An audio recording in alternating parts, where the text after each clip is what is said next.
Muchísimas gracias y muy buenos días.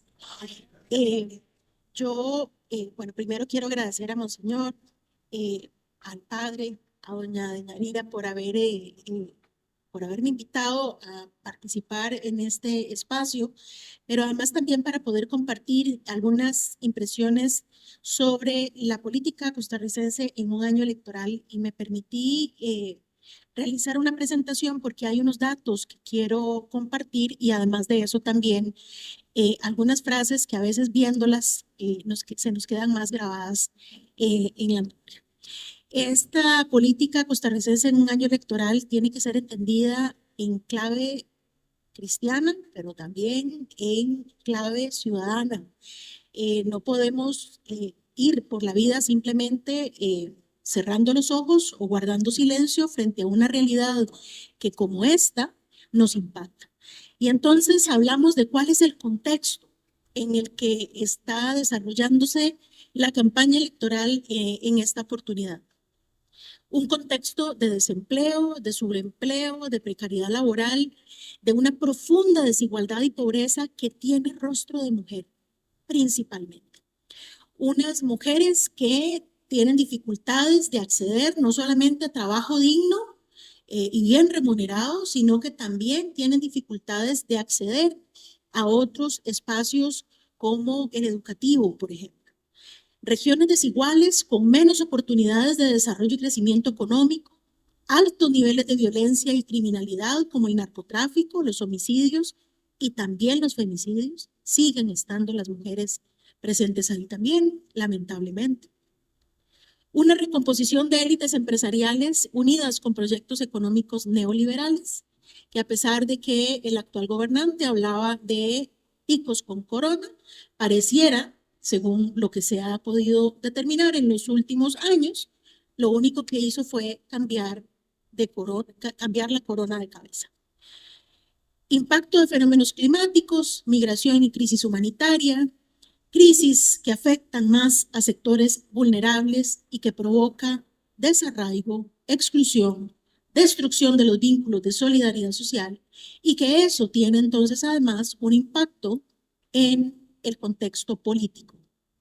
El desencanto con figuras políticas, con liderazgos debilitados y cuestionados, con partidos llamados o mal llamados tradicionales, muy fragmentados y débiles, con poca capacidad negociadora, el debilitamiento de las lealtades partidarias o ideológicas y una percepción de corrupción e impunidad.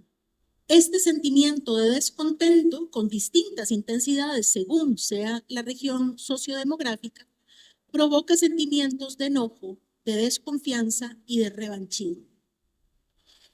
Hay un colega en la Universidad de Costa Rica que ha denominado esto como una democracia vengativa. Y probablemente ustedes lo han escuchado. Qué bueno que les habla así. Es que yo hubiera querido decirle eso. Ya era hora que alguien le dijera a ese personaje o a esos personajes lo que se merece. Esa es una democracia vengativa. Y la venganza y el revanchismo no nos conducen a ningún lado. Y queda más que evidente cuando en el Centro de Investigación y Estudios Políticos de la Universidad de Costa Rica le preguntan a las personas cuál creen que es el principal problema del país. Y hago una trayectoria, una línea histórica de septiembre del 23, pero resulta que en los últimos 10 años la inseguridad, la delincuencia, la corrupción y la mala gestión del gobierno son los problemas que cada año la gente percibe como los problemas principales. Cambian tal vez de posición, el 1 pasa a ser el 3 pasa a ser el 2 y así, pero esos son los principales problemas que aquejan al país. Y eso coincide también con datos del Instituto de Estudios en Población de la Universidad Nacional, en donde también la seguridad, el crimen, la convivencia, la mala gestión política, la corrupción y los problemas económicos son mencionados como los principales problemas del país. Frente a esto, entonces podemos entender por qué la desigualdad económica afecta la participación ciudadana en los procesos electorales. Aquellos con menores ingresos, y aquí están seccionados, fragmentados por deciles, que así es como se determina conceptualmente, teóricamente, la división de la sociedad, aquellos deciles con menores ingresos han visto reducida en un 23% la participación en procesos electorales. O sea, no van a votar. Y aquellos con mayores ingresos, únicamente esa participación se ha reducido en un 3%. O sea, están lo suficientemente cómodos con sus necesidades satisfechas y la participación, digamos que su participación electoral no depende de su bienestar económico. Pero lamentablemente aquellos que sí necesitan de un gobierno eficiente, de un gobierno que responda a sus necesidades, están participando cada vez menos. Y esto es preocupante, porque si vemos la calificación que se le brinda a la administración Chávez Robles en el último año en distintas áreas, podemos ver, yo soy docente universitaria, yo podría decir que no pasan el curso, están aplazados, porque ni siquiera un 7 tienen. Y una de las principales preocupaciones, que es la seguridad ciudadana, tiene un 5.26 de calificación, por eso está marcado ahí en rojo. Nos habla también de que hay una confianza ciudadana en algunas instituciones que además este presidente ha tratado de dinamitar la confianza y la legitimidad. Pero resulta que ustedes ven ahí también donde está la Iglesia Católica encima en credibilidad del propio gobierno de la República y de otras instancias. Esta es la coyuntura, ese es el contexto en el que un proceso electoral, un nuevo proceso electoral se está desarrollando. Y estas elecciones nacionales nos llevan también a considerar desde la academia cuál es la importancia que las personas le dan al voto. Y resulta que hay casi un 70% de personas que consideran que votar en las elecciones nacionales influye en la solución de los problemas del país. Esto de entrada nos pone ya con una responsabilidad que no podemos evadir. Si tenemos claro que votando logramos transformaciones, cuidado, porque aquí hay que saber a quién le estamos dando el voto. Leer cuáles son las propuestas, si son realizables o no, porque es muy fácil vender humo, ¿verdad? Decir que se van a cambiar muchas cosas y no se hace. Tenemos 20 alternativas distintas. Cuidado con esto también, porque más partidos políticos no hacen una mejor democracia. La calidad de la democracia no mejora por la cantidad de partidos políticos que participan, mejora por la calidad de las personas que ponen sus nombres a discusión pública. Aquellas personas que tienen no solamente las atribuciones, sino las características para generar acuerdos, para establecer espacios de diálogo y de negociación, no aquel que grita más, no aquel que violenta más, no aquel que agrede más. Y si vemos los niveles de abstencionismo, estamos valorando que hay cerca de un 70% de personas que todavía no están decididas a votar. Y de esas personas indecisas, tampoco es casualidad, ya que les estaba diciendo que no hay acceso de las mujeres al mercado de trabajo en igualdad de condiciones para recibir salarios dignos, no hay tampoco política pública que acompañe a las mujeres cuando deciden ser mamás y salir a trabajar. Además, no hay un apoyo del Estado para redes de cuidado, para guarderías, para que los horarios en los que los niños y las niñas se quedan en esas guarderías, la mamá no tenga que pedir permiso a su jefe para salir en carrera antes de que le dejen al chiquito en la calle. No hay alternativas. Entonces no es casualidad que sean las mujeres, sobre todo en edad reproductiva, ¿verdad? Entre 18 y 34 años, mujeres jóvenes, las que en este momento no sepan por quién votar. Y no se les puede culpar, porque además de eso tampoco hay política pública para defenderlas de la violencia y de la agresividad y de que las maten. No solamente por el lugar en el que están o por cómo están vestidas, porque eso es parte de los mitos que se producen, porque las matan. Estas mujeres no encuentran desde el gobierno y desde el Estado respuestas a sus necesidades. Y entonces, también adicionalmente a eso, las razones por las que las personas no han decidido su voto, según el Instituto de Estudios en Población de la UNA, un 60% dice que le falta información para elegir por cuál candidato o candidata votar. Y aquí les voy a facilitar una herramienta que con la ayuda de las universidades públicas se ha construido a lo largo del tiempo que hace un par de semanas publicó el último informe, que es un diagnóstico maravilloso de la situación del país, que lejos de dañar la credibilidad de los gobiernos, lo que trata de hacer es contribuir a los diagnósticos de los problemas nacionales. Y me refiero al Estado de la Nación.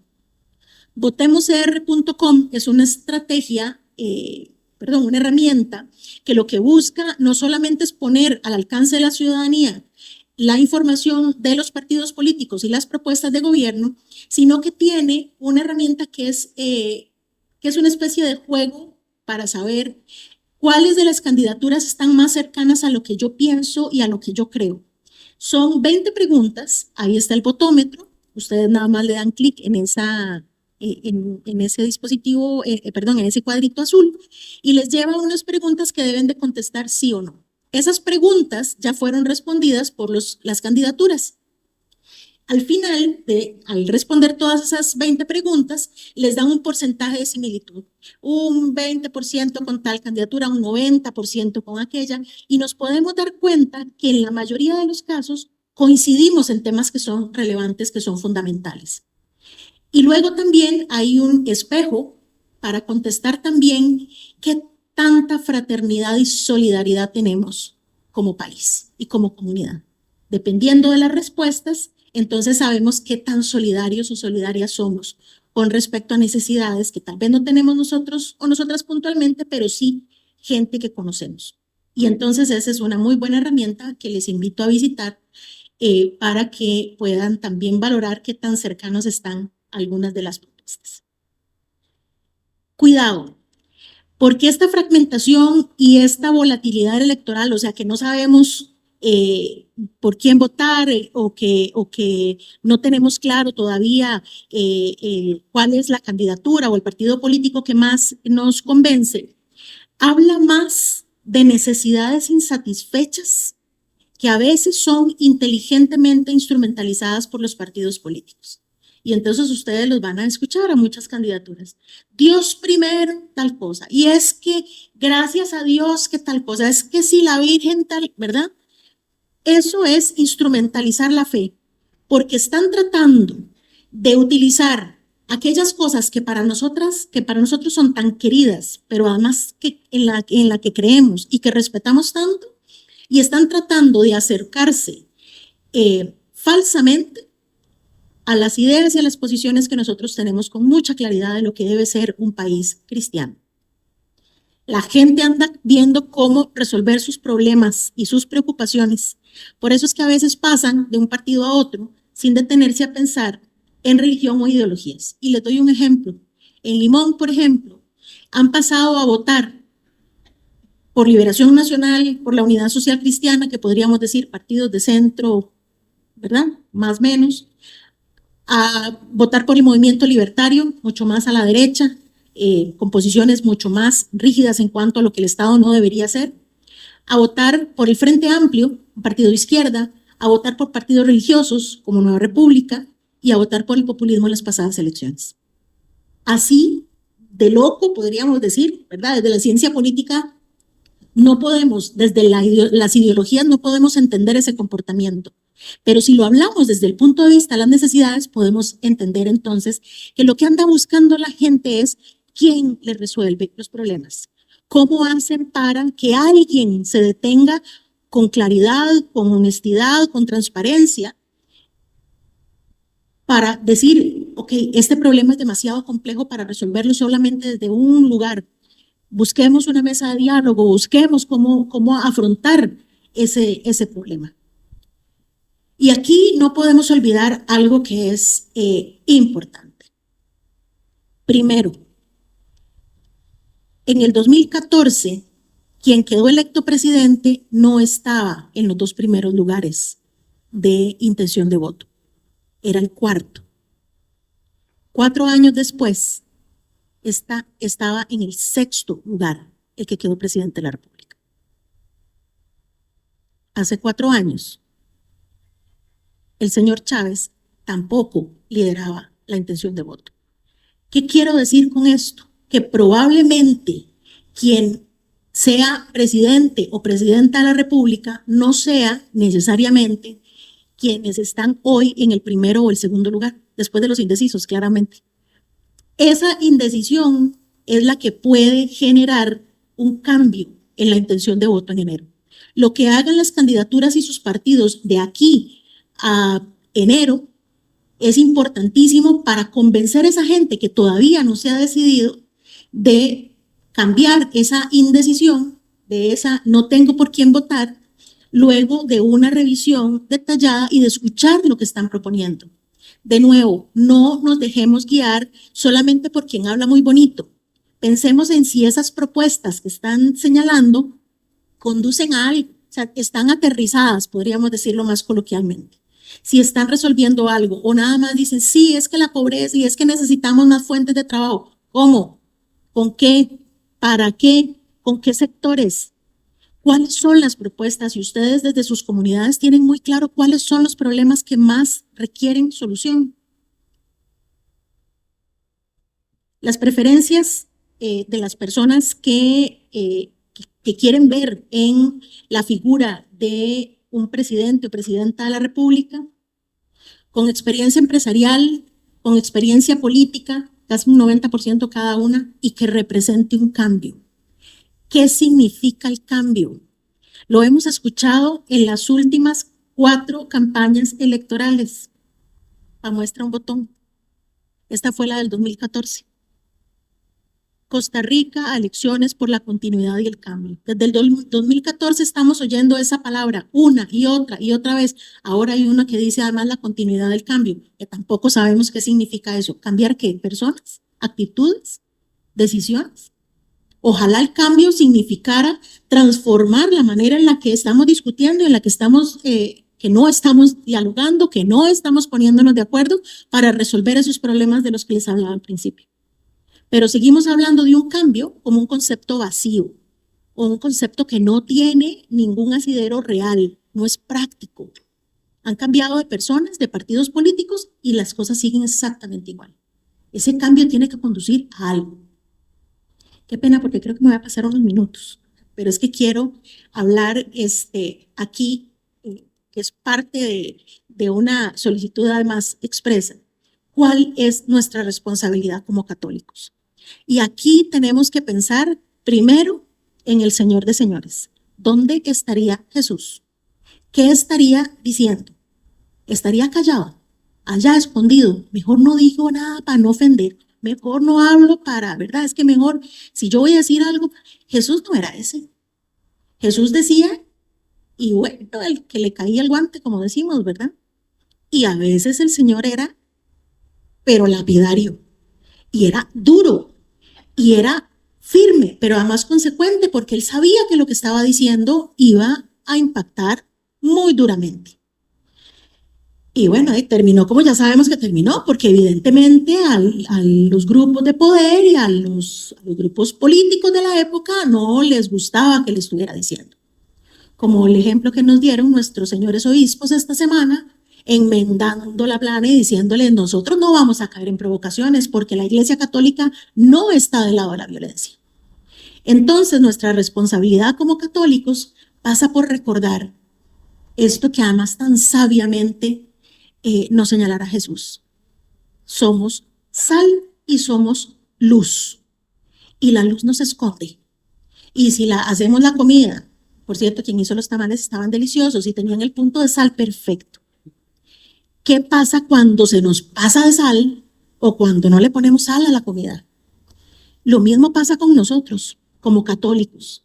Si no estamos presentes en las discusiones, no estamos poniéndole la sal que necesita esto. Nuestros obispos esta semana nos dijeron con claridad qué tanta sal hay que ponerle a esta receta para cocinar una nueva Costa Rica. Y tenemos que iluminar aquellos espacios donde nadie quiere hablar del tema. Es que yo lo veo desde el punto de vista de una persona docente universitaria, que siempre dicen en los espacios universitarios no está siempre Dios presente. Déjenme decirles que sí está presente si nosotros lo llevamos. Y ha sido mucho de solamente quiero terminar con esto. recordando el mensaje de nuestros señores obispos, y aquí quiero ser muy enfática en que nos hablan de amor a la patria, de responsabilidad, de asumir un compromiso, por el país, por esa sociedad que queremos, que necesitamos construir. Y aquí nos dicen también, voy a avanzar acá, para que vean además quiénes nos dicen qué cosas. Su Santidad Pablo VI, Su Santidad Juan Pablo II, Su Santidad el Papa Francisco. Cada uno de los papas que han antecedido al que hoy tenemos nos han recordado nuestro deber en conocer cuál es el contenido y la opción que tenemos que asumir como personas que también, como católicas, somos seres políticos. El Papa Juan Pablo II, que nos recuerda también que debemos asumir activa, responsable y generosamente una participación en la construcción de nuestras sociedades. Y el Papa Francisco también nos recordaba en el mensaje de la Jornada Mundial de la Paz número 52, que la política, si se lleva a cabo en el respeto fundamental de la vida, la libertad y la dignidad de las personas, puede convertirse en una forma eminente de caridad. Y yo lo diría además de fraternidad. 1 minuto y cierro. Significa entonces que tenemos que asumirnos como personas que vivimos en una sociedad que requiere de nuestras mejores capacidades, que no podemos guardar silencio, que no podemos hacernos de la vista gorda, como decimos siempre, que no podemos volver a ver para otro lado y que tenemos que asumir esa responsabilidad de la que nos hablaba Jesús, de mantener nuestra identidad más allá de los espacios en donde nos desarrollamos. Tenemos que hacer comunidad, tenemos que hacer fraternidad, y no es que solo yo resuelvo mis problemas y a ver cómo los resuelven los demás. El Papa Francisco, y con esto cierro, en la encíclica Fratelli Tutti nos recordaba: se necesita una comunidad que nos sostenga, que nos ayude y en la que nos ayudemos unos a otros hacia mirar adelante. Creo que esa es nuestra responsabilidad. No podemos cerrar los ojos, no podemos guardar silencio y tenemos que asumir ese compromiso que como cristianos y seguidores de Jesús no podemos delegar ni podemos descuidar. Muchas gracias.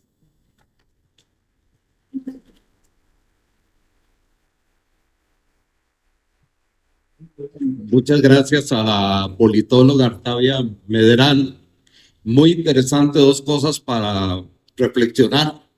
Una democracia no necesariamente va a tener mayor o menor calidad por el número de partidos participantes, sino más bien por los espacios de diálogo.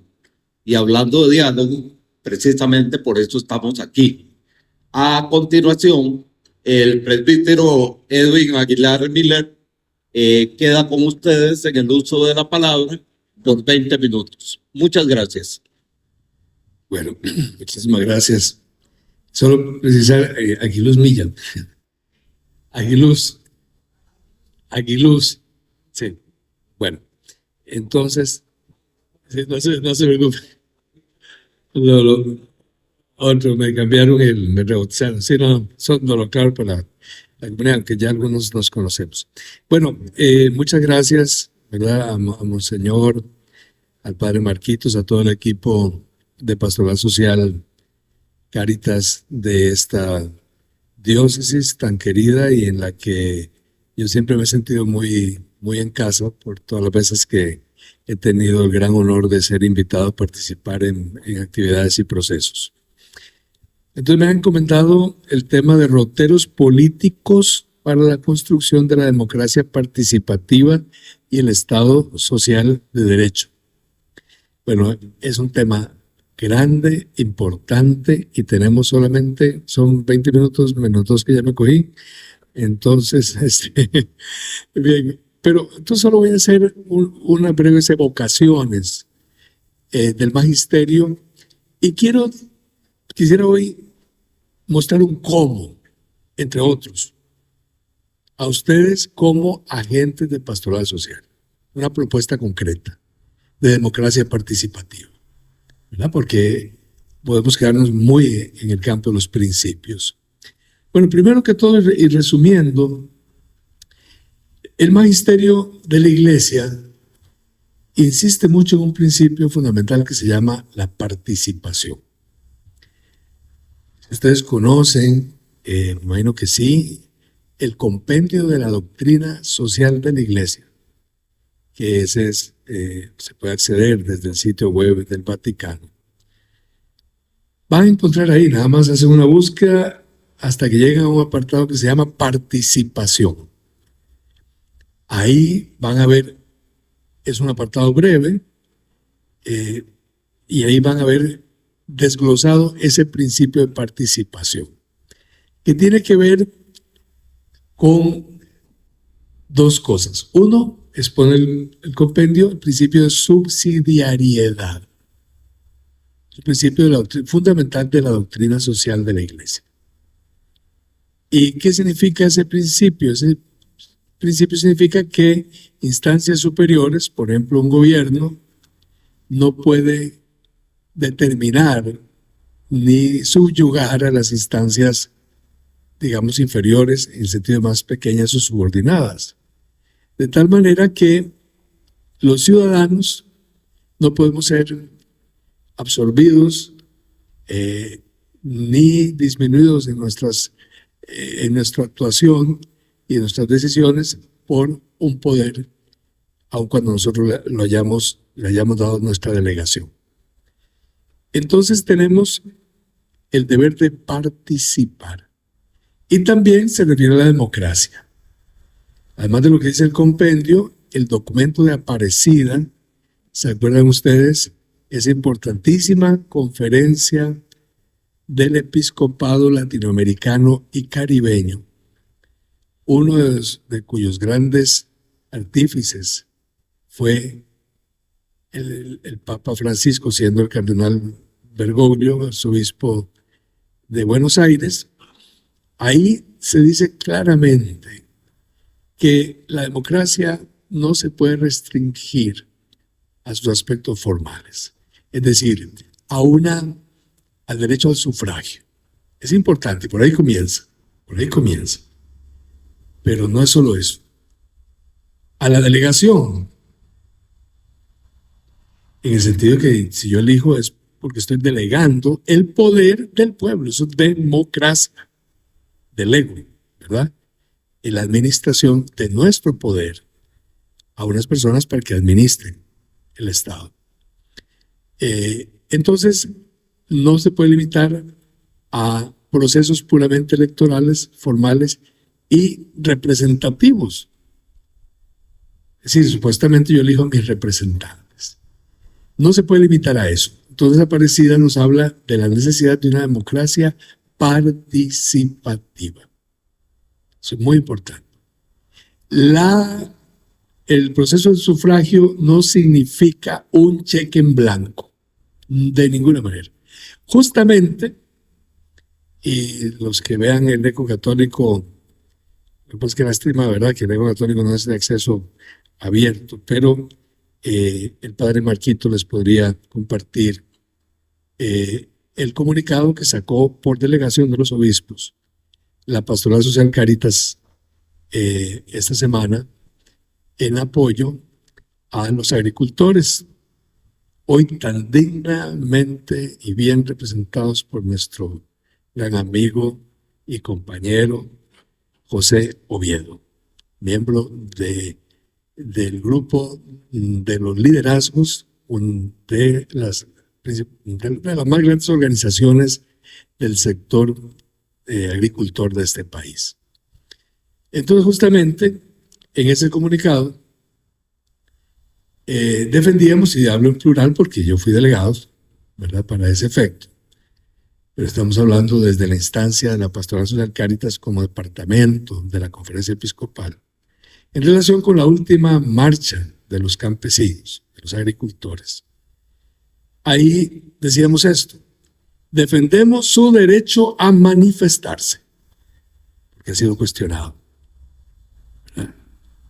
Y pretendidamente deslegitimado. No, defendemos el derecho de los agricultores de este país a manifestarse y a demandar su participación en el diseño de políticas, se entiende políticas del gobierno ejecutivo, y normativas, tanto del Ejecutivo como de la Asamblea Legislativa, que les atañen. Tienen derecho a participar en el diseño de las políticas y las normativas que les atañen y que nos atañen a todos por sentido de cuerpo, porque decimos en ese documento que los costarricenses formamos una familia, un cuerpo. No son los campesinos, los agricultores, otros, son parte de un nosotros. Y porque consumimos alimentos del agro. Y también porque atañe a los costarricenses del futuro. Tenemos que legarles un país con una capacidad productiva que garantice seguridad alimentaria. Eso lo pueden ver con más detalle ahí en el documento. Y ese derecho a manifestarse de los agricultores y de cualquier sector de este país, a expresarse, eso es ejercicio democrático.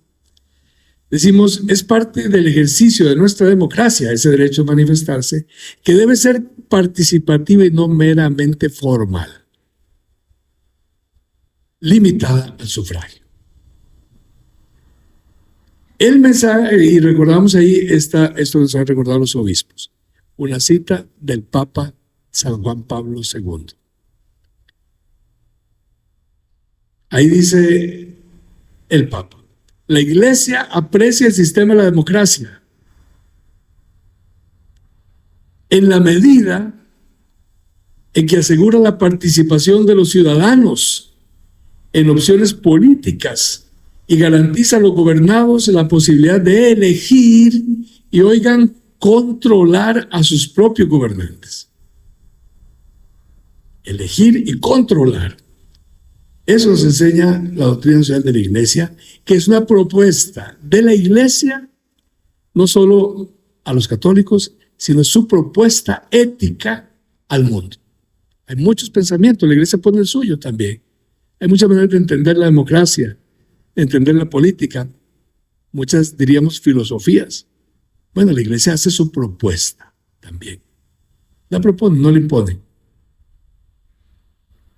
Y ahí pusimos puntos suspensivos porque la cita plantea incluso el derecho de los pueblos hasta incluso quitar a sus gobernantes si no lo están haciendo bien. Lo quitamos porque no es el escenario que tenemos en Costa Rica. Respetamos absolutamente, y hoy más que nunca, la institucionalidad costarricense. Entonces, hermanas y hermanos, este es el gran principio. La democracia supone participación, no es un cheque en blanco. Y control, lo que llamamos la Contraloría Social y política que ejerce la ciudadanía. Y por lo tanto tenemos el derecho de cuestionar, de criticar en un sentido constructivo. Y eso no le gusta a los gobiernos.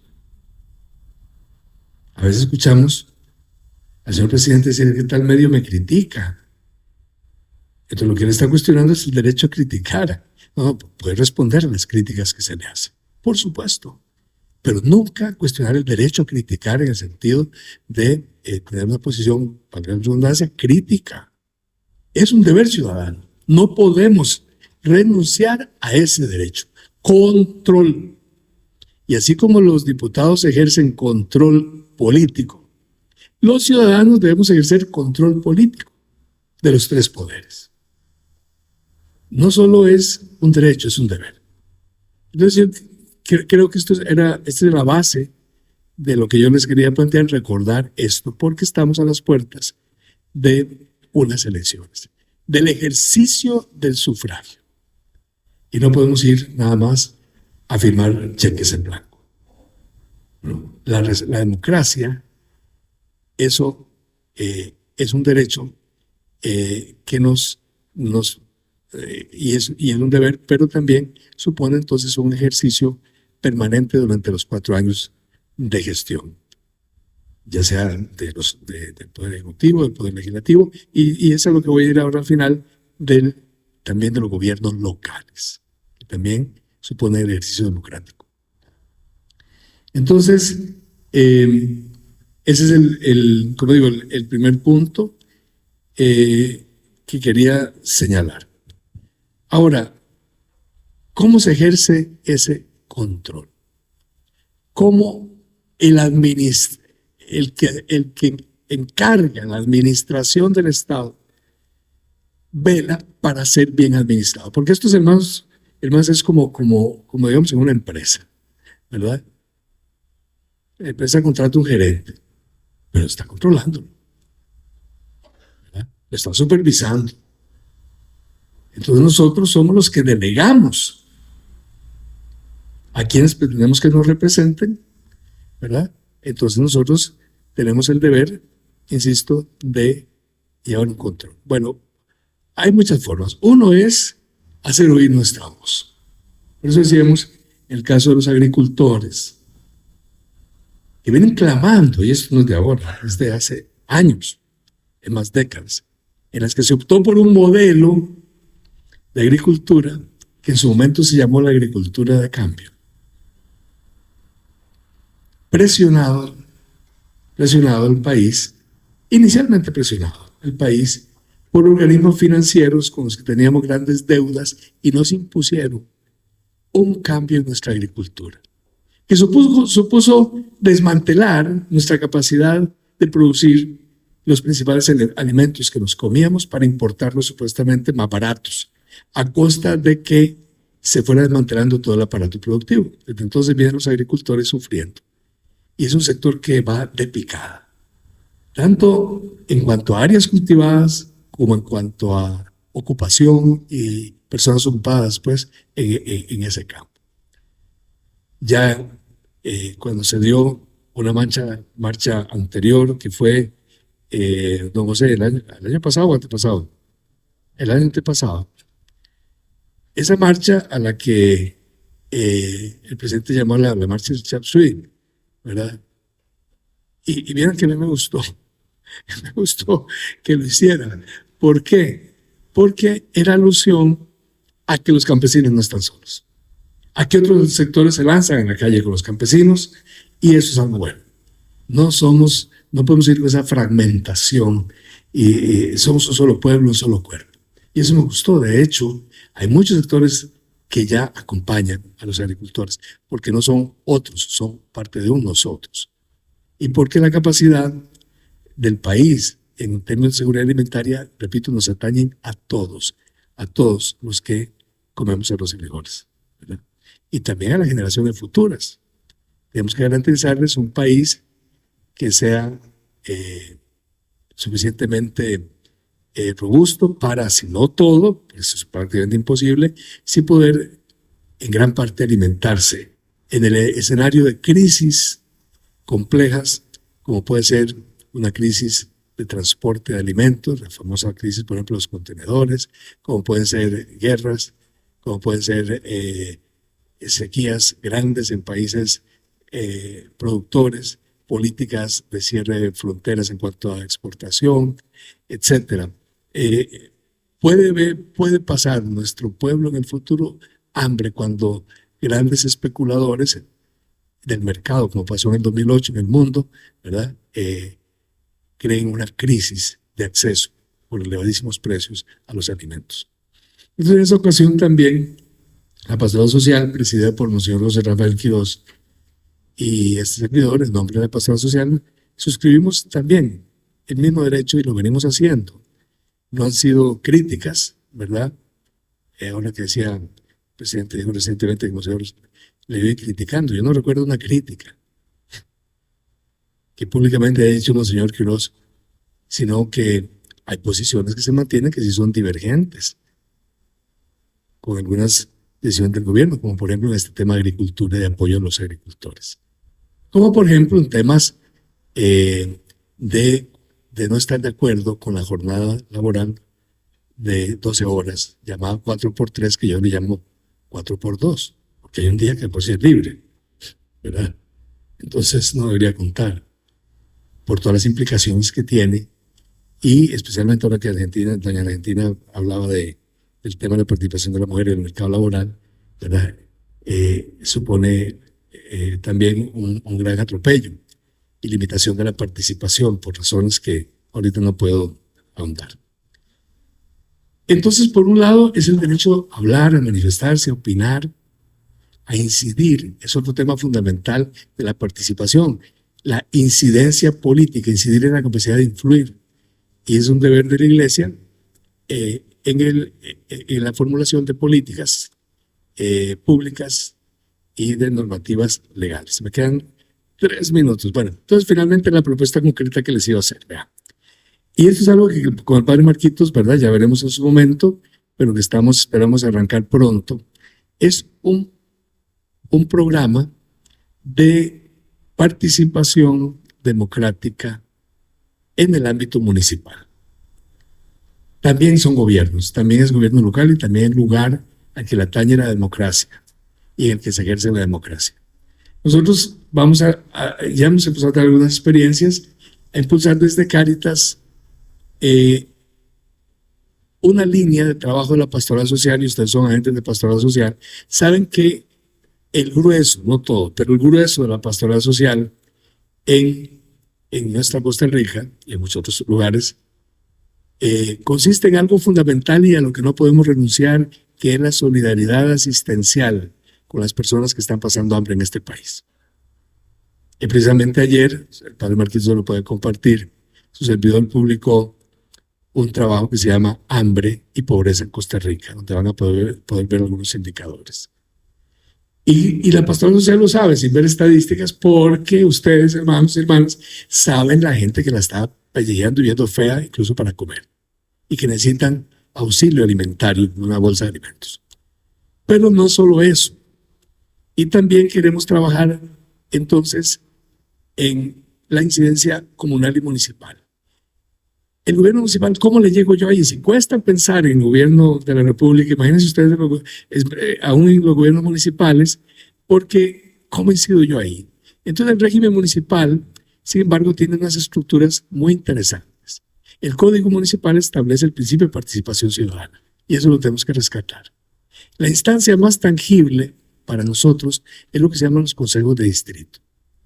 Y para incidir en los consejos de distrito son muy importantes las organizaciones comunales, asociaciones de desarrollo, comités de salud, juntas de educación, comités de recreación y deportes, etcétera, ¿verdad? Podemos incluso participar, y eso lo permite el Código Municipal, en asambleas para definir cómo se van a invertir los presupuestos municipales.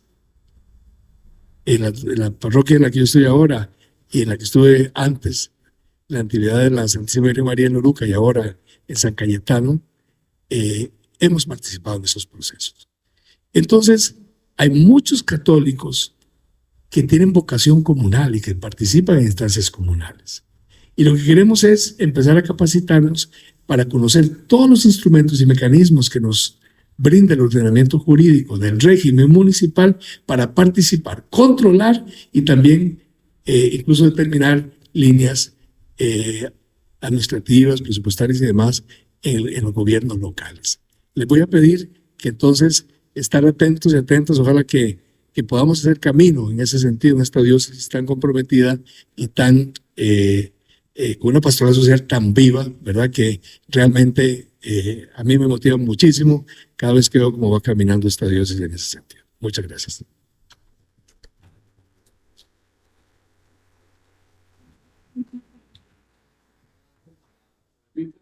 Nos deja como inquietud el derecho a manifestarnos, el derecho como costarricenses, pasar de la tradicional participación representativa a un papel activo como costarricenses en el marco político y en el caso concreto de la Iglesia, en esta y en cualquier coyuntura nacional, tenemos un instrumento muy valioso como es la doctrina social de la iglesia, a la cual debemos sacarle más provecho y difundirla mucho más para un montón de tareas. A continuación, la palabra, igualmente por 20 minutos, al presbítero José Matarrita Sánchez. Adelante en el uso de la palabra.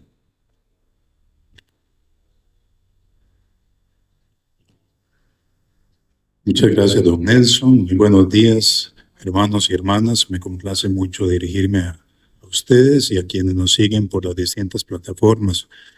Gracias a Dios es un gran honor compartir esta mesa de conversación con tan distinguidos y distinguida panelista. Creo que es de muchísimo provecho, no solo para nosotros, sino para la comunidad nacional en general y, por supuesto, para nuestra comunidad diocesana aquí en Alajuela. Empiezo con un elemento interno de nuestra diócesis de Alajuela. Un día como hoy, hace 5 años, trascendió hacia la presencia del Señor ya de manera definitiva Monseñor José Rafael Barquero Arce, de grata memoria, un gran obispo, un gran ser humano y profundamente comprometido con estos temas sociales, con el sector agropecuario, en fin, con todos aquellos que son parte del reino de Dios y de manera especial con los más necesitados. Ha dejado un legado importantísimo y por ese camino, que al final es el camino del Señor, también avanzamos nosotros, pidiéndole a Dios pues sabiduría y fuerza para que esa luz no se apague y para que esa sal no se vuelva sosa, aludiendo a la paráfrasis del Evangelio que hacía doña Argentina en muy buenos términos. ¿Por qué la iglesia, hablando de temas políticos, me cuestionaban ayer en ambientes universitarios, a propósito de la actividad de hoy, casi que con un cierto talante de censura, una censura previa, o sea, la iglesia que no se meta en política, que no hable de política? La respuesta que compartí la genero de una vez, espero no extenderme mucho, pero todo esto se entiende a partir del misterio de la encarnación, que ya hoy arrancamos el tiempo de Adviento, este tiempo de espera para la venida de Cristo, la venida de nuestro Salvador. Dios se hace uno de nosotros, se hace íntegramente humano. No es una apariencia de humano. Nosotros no somos docetistas, una antigua herejía. Los docetistas decían, es que Jesús parece humano, pero no es humano. Parece que sufre, pero no sufre. Parece que está en la cruz. Lo planteaban como un espejismo. Nosotros no creemos en un espejismo, creemos en la encarnación del Hijo de Dios. Dios que se hace humano para que los humanos nos hagamos Dios. Eso nos diviniza, es un camino de reciprocidad. Dios llega a la tierra y la tierra llega al cielo. Es un camino hermoso de reciprocidad, de profundo compromiso social y compromiso, diríamos, total.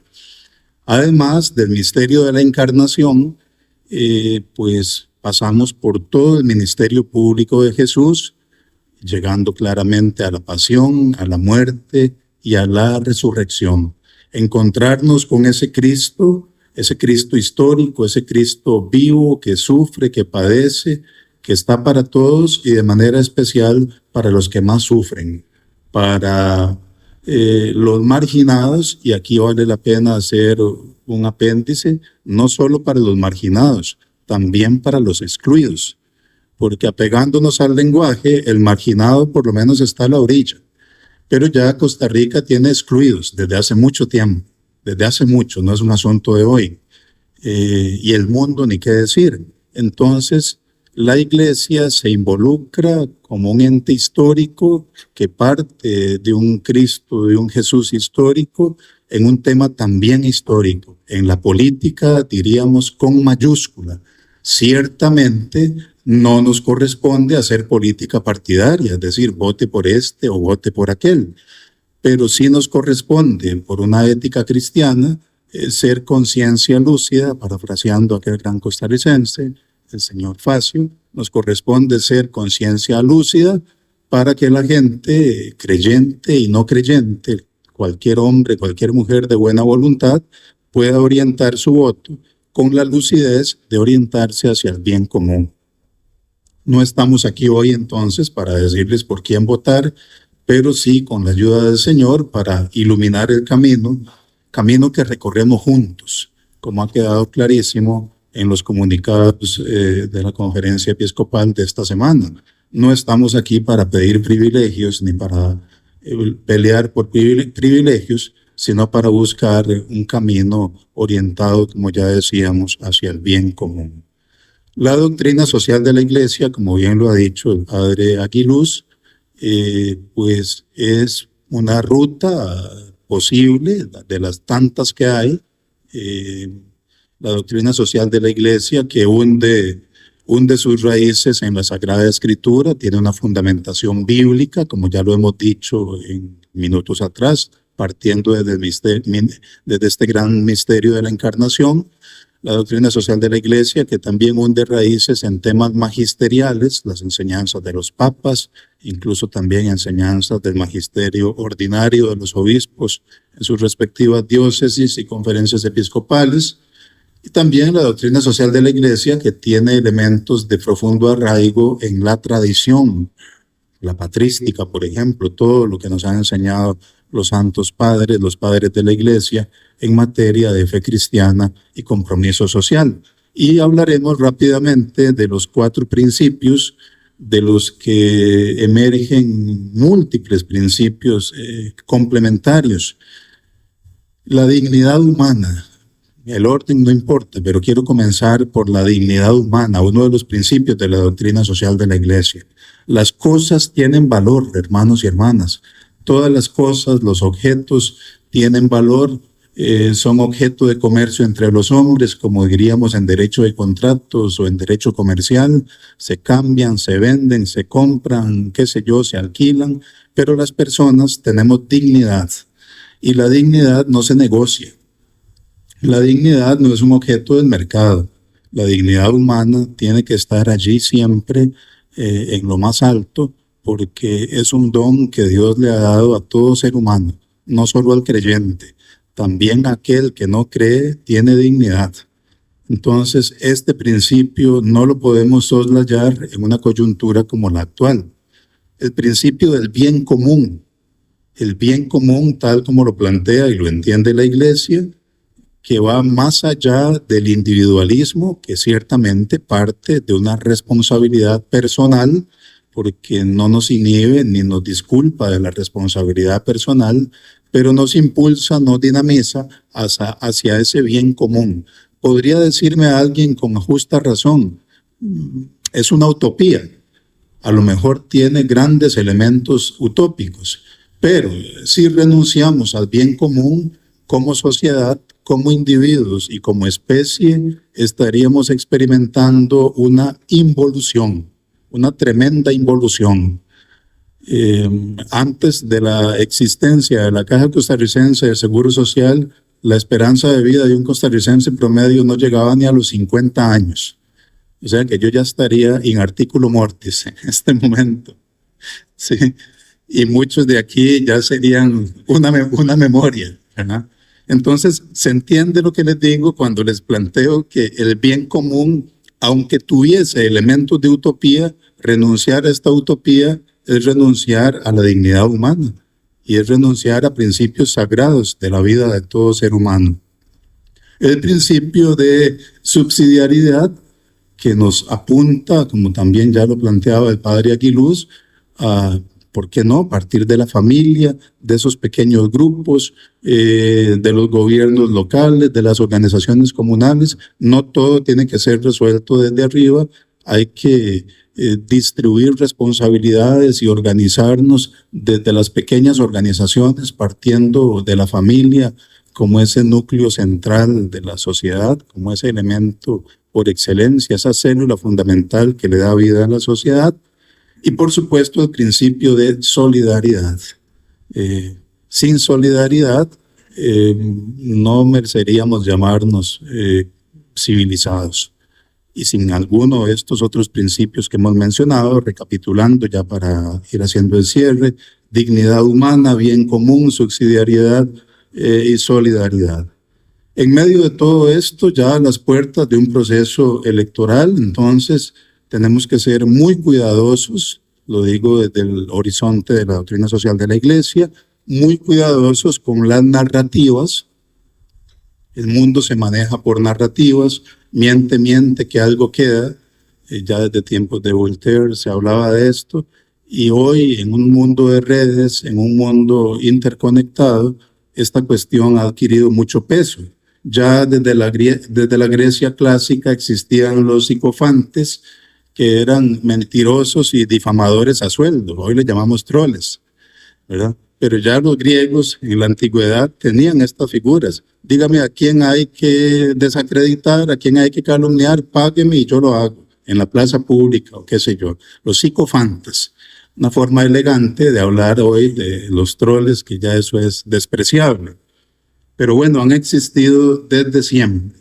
Entonces, por vía de las narrativas, unos adquieren fama, otros son difamados, pero lo cierto es que la política a la que se aspira desde la doctrina social de la Iglesia no se mide por popularidad, se debería medir más bien por asuntos de dignidad, de bien común, de subsidiariedad, de solidaridad, si lo quieren recapitular en una palabra, por el amor a Dios, el amor al prójimo. Conviene también que tengamos algunos filtros, algún tamiz como para ir autoexaminándonos y tener estos criterios éticos para avanzar. Aquel viejo elemento atribuido al griego Sócrates, preguntarnos si aquello que escuchamos, si aquello que leemos en redes, si aquello que nos dicen en corrillos es verdad, es bueno, es útil. Si no sé si es verdad, eso no es de recibo. Si ni siquiera sé si es bueno o si aporta, sé que es malo, tampoco es de recibo. Y si no tiene ninguna utilidad, pues qué sentido tendría estar difundiendo ese tipo de información. Es verdad, es bueno, es útil. Y bueno, pues todo esto para ir ya haciendo pues el esfuerzo de aterrizaje. ¿Qué queremos? Una civilización no necesariamente cristiana, no se malinterprete lo que voy a decir. La Iglesia no aspira a un estado de cristiandad, no aspira a privilegios, pero sí aspiramos a una civilización del amor. La civilización, en el sentido más noble de la palabra, ni siquiera nació con la invención de la rueda. Me atrevería a decir con todo y que es importantísimo, ni siquiera es con la agricultura ni con la conquista del fuego. La civilización empieza a ser parte de una realidad cuando alguien no tenía comida y compartimos el pan, cuando alguien estuvo enfermo y lo cuidamos y lo curamos. Allí empieza la civilización. ¿Por qué no en torno a la mesa? Cuando compartimos los alimentos, allí empezamos a ser civilizados. Y es algo de lo que más se está atacando hoy en una sociedad con marginados y con excluidos, donde si en mi mesa hay pan, no me importa si en la otra mesa no hay. Eso nos quita civilización, nos resta humanidad. Por eso es tan importante el tema de la agricultura, es tan importante todo este tema de tener una seguridad alimentaria y, ¿por qué no?, hasta aspirar a una soberanía alimentaria. Esto yo creo que no es algo como para rechazar o simplemente obviar. Dos cosillas como para hacer ya el cierre definitivo. Como todos sabemos, Roma no se construyó en un día, pero se quemó en una noche. Entonces, tenemos una Costa Rica que no la hemos construido en un día. Nuestros abuelos, nuestros bisabuelos, tatarabuelos y más hacia atrás lucharon por lo que hoy disfrutamos, pero lo podríamos perder en un tronar de dedos. Ciertamente no se construyó en un día el gran imperio romano, pero ardió en llamas en una sola noche. Entonces, ¿qué nos queda para terminar con un mensaje de esperanza? Una cita bíblica que creo que es elocuente para todos y todas sin distinción. Juan 8:32, la verdad os hará libres. Muchas gracias por su atención.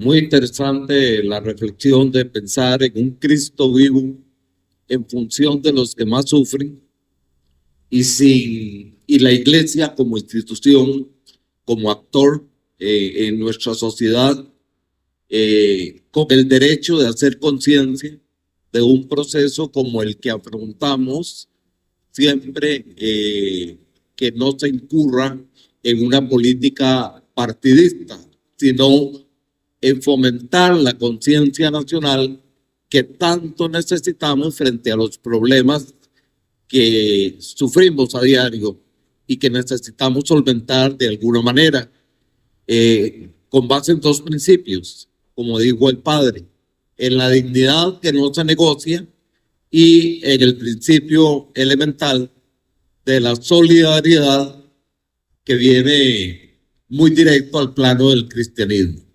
A continuación, vamos a darle la palabra al señor José María Oviedo Chávez en representación del sector de los productores agrícolas. Adelante. Muchas gracias. Bueno, un placer estar con la compañera de la mesa y los compañeros, y desde luego, buenos días a todos ustedes. El tema que me han dado es luchas concretas sociopolíticas enfocadas en el mundo campesino y agricultura. Cuando leí el título, me acordé de este lugar. Era el gobierno de Abel Pacheco y estaba en lo más y mejor la lucha en contra del Tratado de Libre Comercio con Estados Unidos y Centroamérica y República Dominicana. A mí me gusta mucho leer, soy muy estudioso. Y en esa época leí mucho el tema agrícola. Entonces fui uno de los referentes en contra, el cual el tiempo ha dado la razón. Y les comento eso porque estaba aquí en esa época presbítero Ángel San Casimiro. Después de que me escuchó hablar, se acerca y me dice, y me señaló, usted tiene una gran responsabilidad ante Dios. Primera vez que alguien me hablaba así, entonces yo me quedé viéndolo de reojo y me dice, Dios a usted le ha dado dones maravillosos. Y ahora estaba recordando esas palabras. Eso me llegó a mí al alma. Y me puse a hacer un análisis de mi vida. Yo vengo de una familia, la típica familia campesina, un pedacito de tierra donde se siembra. Ayer yo estaba arrancando frijoles ahí en Santana. Yo vivo en Escazú, pero yo soy oriundo de Santana. Y entonces se me venían un montón de recuerdos. Desde antes de entrar a la escuela, que yo andaba ahí. Y les comento porque a pesar de que yo vengo de una familia de escasos recursos económicos, ¿cómo hizo papá para ponernos a estudiar? Donde éramos 9 hijos. Yo no entiendo. Bueno, pero lo dije en esa lucha del no al TLC. Cuando yo iba a nacer, me estaba esperando el hospital público. Cuando iba a la escuela, me estaba esperando la escuela pública. Cuando iba para el colegio, lo mismo. Y yo estudié en la Universidad de Costa Rica sin pagar un 5, con beca. Entonces, ¿por qué les he contado esto? Para hablarles de la lucha campesina. Eso lo marca uno. Y ese era el Estado benefactor que teníamos y todavía tenemos mucho de eso, que ya nos hablaron aquí. Entonces, con eso que les comento, yo empiezo a involucrarme tanto en los temas agrícolas, pero también como ciudadano. Y ahora estoy a punto de, a veces lo acostumbro, estoy a punto de provocarlos, perdón, de que estuve a punto de decirles, párense, tápense la nariz y yo les voy a contar hasta 60. Y mire, a los 20 paro porque la gente empieza a ahogarse. Entonces hago esa dinámica porque lo primero que necesitamos como personas es respirar y ni cuenta nos damos, ni cuenta nos damos. Y el segundo es los alimentos. Y hablar de agricultura es hablar de alimentación. Y ahora que me llena mucho de satisfacción y así es, el padre Aguiluz, don Edwin, y mi persona tenemos mucho rato de andar haciendo propuestas. Yo aparezco en la calle y veces luchando, pero también cuando hacemos propuestas, no solo es ir a salir a la calle, ¿no? Y en esas propuestas siempre hemos contado a la par con la pastoral social encabezada por el padre Edwin y otros compañeros. Y entonces hemos hecho propuestas para levantar la producción nacional en un proyecto que le hemos llamado seguridad alimentaria y nutricional. Pero yo lo que les quiero comentar a ustedes es, perdón, que nunca hemos tocado de frente con un gobierno como el actual. Imagínense que cuando Abel Pacheco, voy a ser muy breve, cuando Abel Pacheco fuimos, ya les conté que no queríamos el Tratado de Libre Comercio y nos dice Abel, yo tampoco lo quiero, ayúdenme. Fue cuando apareció la Junta de Notables, pasaron los 4 años, cuando Oscar Arias, Oscar Arias dijo, yo sí creo en el Tratado de Libre Comercio, en una reunión con él, nos dice, yo sé que a ustedes los agricultores el Tratado de Libre Comercio los va a afectar, pero ahí hay unas agendas complementarias que nunca las cumplieron. Pero pídame en algo. Y le pedimos la ley de ferias del agricultor y que las organizaciones del campo le pudieran vender a la institucionalidad del Estado la producción nacional. Que eso está contemplado en la ley del Consejo Nacional de Producción y llamamos Programa de Abastecimiento Institucional. Cuando doña Laura nos querían cambiar la ley de ferias del agricultor, querían privatizar FANAL y fuimos a Casa Presidencial a hablar con doña Laura, no los atendió y nosotros íbamos a hablar con doña Laura. Como no nos atendió doña Laura, nos paramos y nos fuimos. Quizás ese día habían como 5,000, 6,000 personas, le dijimos, doña Laura no los atendió. Y entonces ustedes nos habían dicho que era con doña Laura que veníamos a conversar.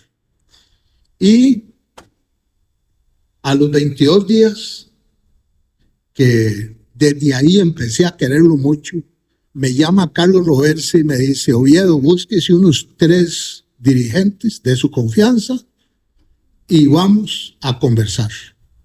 Un sábado conversamos en un restaurante y nos dice, vea, dice doña Laura, que ya hicieron un análisis que las ferias del agricultor se mantienen como están. La FANAL la vamos a dejar queditos y así es que paz. Porque nosotros también pedíamos la renuncia de la ministra de Agricultura. Con la administración Solís, el ministro de Agricultura era un compañero de nosotros en muchos proyectos. Entonces, siempre tuvimos puertas abiertas. Con Carlos Alvarado, más o menos, pero al menos con el ministro de Agricultura, Renato Alvarado, y con el presidente del CNP logramos levantar el programa de abastecimiento institucional que los campesinos, por medio de organizaciones, le vendieran mucho al Estado. Llega este gobierno y empezamos a caminar con la viceministra de Agricultura. No sé si don Edwin se acuerda, pero hicimos una actividad que le entregamos el proyecto de seguridad alimentaria y nutricional. Y ese día nos dice: yo estoy con ustedes, yo los apoyo, pero viera qué problema hay con el presidente. El presidente quiere controlar todo. Y él lo que quiere es que nosotros tenemos que ser obedientes a las decisiones de él. 22 días, un mes, iba para afuera. Con el ministro de Agricultura y los viceministros, todo ha sido así. Para que me entiendan, todo ha sido con el zapato encima. Fueron unos compañeros, por ejemplo, a hacerle unas propuestas de cómo se podían inscribir moléculas para producir más amigable con el ambiente, con el ser humano y a mejor costo. Y a esos compañeros el ministro de Agricultura los hizo sacados. Los hizo sacados del ministerio. Bueno, empiezan las importaciones, empieza la ruta del arroz. Todo lo que anunciamos con la ruta del arroz se ha ido cumpliendo. Encuentras el precio más alto con el arroz. Si ustedes ven un paquete de arroz ahora, hasta el peso le quitaron. Ya no son 900 gramos. Bueno, pero aparte de eso, a la actualidad se suman las importaciones de mora, pitaya, papaya, cítricos, cebolla, papa fresca. Bueno, el arroz ni para qué. Brócoli, lechugas, de todo. Entonces, hay momentos en que uno dice, pero ¿qué hay a la par o atrás de esas importaciones cuando uno ve que entra cebolla a 0.33 centavos de dólar? De ahí a 500 colones es como a 115, 120 colones. Entonces, sí, no quiero dejar a un lado cuando viene y todo de que empezábamos a ver la ruta del arroz, lo que se venía con un tratado que en ese momento era la Alianza del Pacífico, ahora los está recetando otro peor que ahorita les cuento. Entonces hicimos la marcha que él llamó el Chop Suey de una forma despreciativa. Pero es que nosotros como agricultores hemos tenido ya la sabiduría de que somos ciudadanos. Entonces nosotros visitamos las universidades, los sindicatos que están en educación, etcétera, etcétera. Y les dijimos, vea, el tema de la agricultura es un tema de seguridad alimentaria, es un tema de comida. Por eso les decía que el segundo elemento era comida.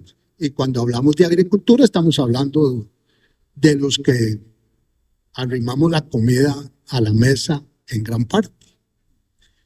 Bueno, ese día se burló de nosotros, pero todavía hay algo y le voy a pedir al padre Aguiluz que me disculpe con lo que voy a decir, porque, pero es una realidad.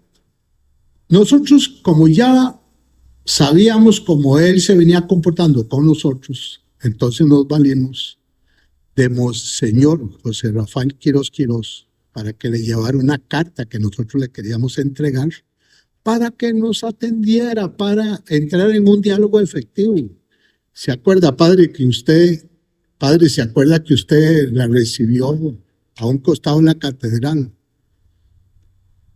A mí no me la han contado ni don Edwin ni Monseñor, pero yo me di cuenta por fuentes que no se dignó este presidente ni a recibir a Monseñor. Entonces, lo que les contestó a ustedes nos contestó a nosotros. Ahora, con la marcha esta que hicimos hace unos días, el pueblo costarricense, si en algo se caracteriza es por ser un pueblo educado, un pueblo pacífico. Y nosotros siempre que hemos ido a una movilización, siempre hemos hablado a que vamos de una forma pacífica, educada. Cuando uno lleva la verdad y elementos que es para el bienestar común, es que cualquier persona sensata escucha y lo atiende a uno. Bueno, con no hay forma. Entonces, fíjese que todo iba muy bien. El compañero Roy, que ese día lo cogió un policía o dos, no sé, fue a espaldas mías como a 4 metros.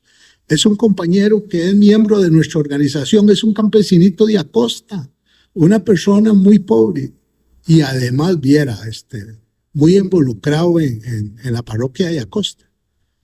Y ver el hecho de que la policía se lo llevara y eso duele, pero viera que duele más cuando el presidente al día siguiente se expresa de la forma que se expresa de él, que dice, ese patán.